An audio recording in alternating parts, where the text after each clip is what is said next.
Hey guys, welcome back to World Mechanics. Our mission here at the garage, guys, is to save you as much money as we can. That's why we make these absolutely free videos. Let's go ahead and start on it now.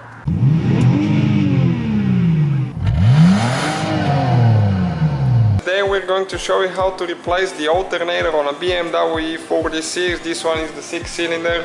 It's the 325, but it's the same procedure, I think, for 323, 328, 330 and 325. And it might be really close for the 4-cylinders too.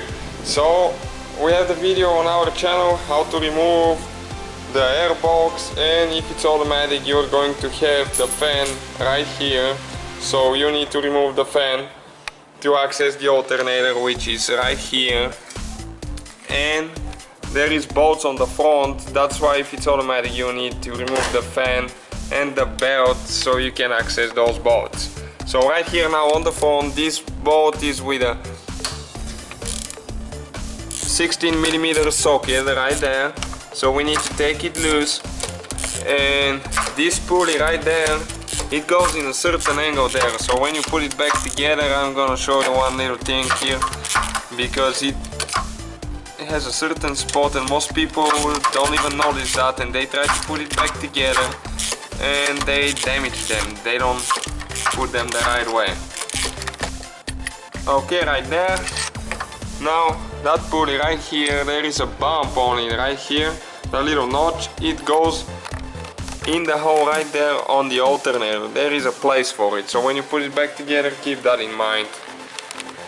Okay, now on the back right there, there is a nut with a 17mm socket that we need to remove. That's the positive cable that goes towards the battery, and you need to make sure that you unhook the battery. Make sure that the battery is not hooked on, because if you touch that wire somewhere, it's going to short it out. So right there we remove the bolt, the nut actually, with a 17mm, and this is the wire right here. This is the nut.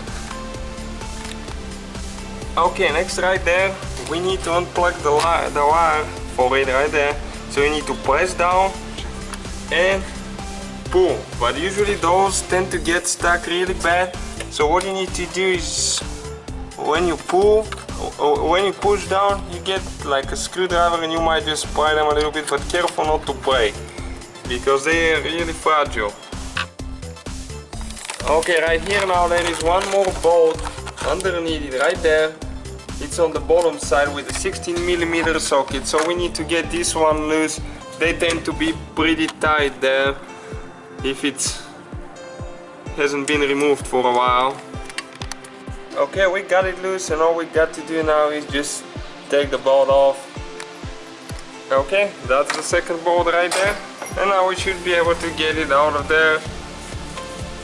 Right there, we just need to move it back and forth. It's a really tight fit, so after moving it a little bit and pulling on it, you'll be able to get it out of there. Okay, this is the alternator right here. So that's the procedure for removing it, and you just put it back together the same way we took it apart. If you have any questions, let us know. Please don't forget to give us a like. Hopefully guys the video was helpful. Please do not forget to comment, like, subscribe. That way we can keep making these absolutely free videos. Guys, we have more than 19,000 free repair videos on our YouTube channels that can, guys, save you thousands of dollars in future repairs. Check them out. Thank you guys for watching, and see you next time.